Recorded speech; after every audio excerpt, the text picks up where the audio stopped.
But also, I've got a little update on the power schematic so far. Hope you are all doing very well. So, a bit of a change. So, as you can see, I've still got the USB input and everything.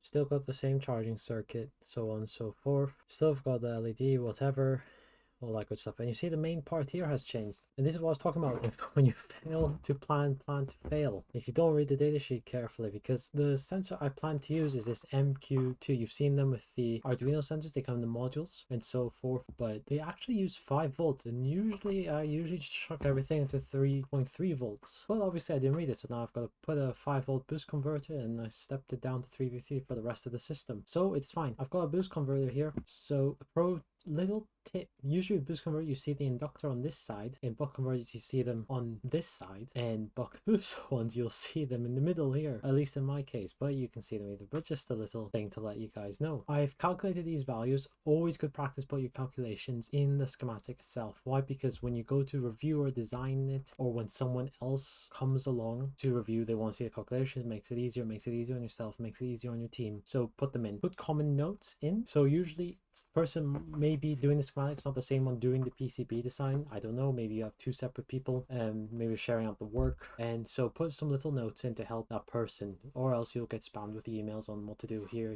there. So I've got this coming in. It's a 10 microfarad decoupling coming to 100 nanofarad. So this is to, well, to help with brownout and noise. Comes into here and boost. So this is a standard LC filter. You just use the DigiKey calculator. DigiKey has a lot of tools on there. Honestly, it's really great. Just use the DigiKey calculator to get some values here. I haven't really simulated this, so I might do this actually. This would be nice to know, even though the calculation says, I haven't put the calculations here, but it's in the calculator. I've put 1.5 megahertz because that's the switching frequency, and you get one, it gives you some arbitrary values and whatnot. But of course you can change it, and these two values change. So the cutoff frequency would be, because it's the low pass filter, LC low pass filter, the cutoff would be 1.5 megahertz. And then you've got then into the bulk capacitor here, and to this, I'm not sure, bulk capacitor, no, I think that's the wrong one. Let's just call it to your filtering caps here. That's probably the right terminology. So afterwards, 5 volts come out. So this would be what would power our MQ2 sensor. Come into here, we have just a simple LDO. Now LDOs are less efficient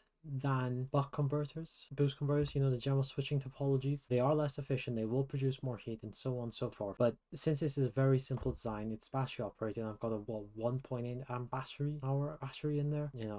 This is more so learning purposes, but if you're really concerned, I would chuck in another buck regulator in there, if for battery life. But LDO I think will just do just fine for this one. And this is what's gonna give a 3v3 out. For those of you who don't know, LDOs are, you don't generally see a lot of noise or none, because they are quite stable and there's no switching going on, so excess gets released into heat. And this is why you would use them in very noise sensitive applications, or where you don't want, when you minimize the switching, audio, whatever. So you use linear regulators for this LDO. So that is it for what is an update on here. I believe this will be, after I've checked through everything and done everything, I think this would be the overview, the final one so far. So I'll give a brief overview to the micro page, and I've changed this, I've moved it around. I'm gonna box all these up so it makes it easier to read, because if you just had everything here, it'd be very hard to read. No one would know what's going on. So always be nice to box it up, say this is the micro, this is the crystal, what are these LEDs. I mean, you could probably put them on a separate page if you really wanted to, but whatever, they're a part of the micro, they're being connected to the micro, so I might as well put them in here. This is the sensor itself, and this will be its load resistor in to get the voltage out, because it's an analog, so you need to put analog input here. I actually need to look into which analog pins are here. So yeah, but this reminds me, net labels. I do need to put net labels here, and the reason you would want to do this is because when you come to routing, you will just see random like numbers like J2-5, and I'm always telling myself when I do my designs, like, oh, I have to keep putting them, because then I don't know what I'm routing really, and I keep looking back and forth between the schematic and the PCB. So do yourself a favor, put some net labels. It makes it much neater, makes it much easier to read. So I would put here like YouTube V out, and now I know this is the V out line, this is the switching line. Well, this is the switching line. So I'd know.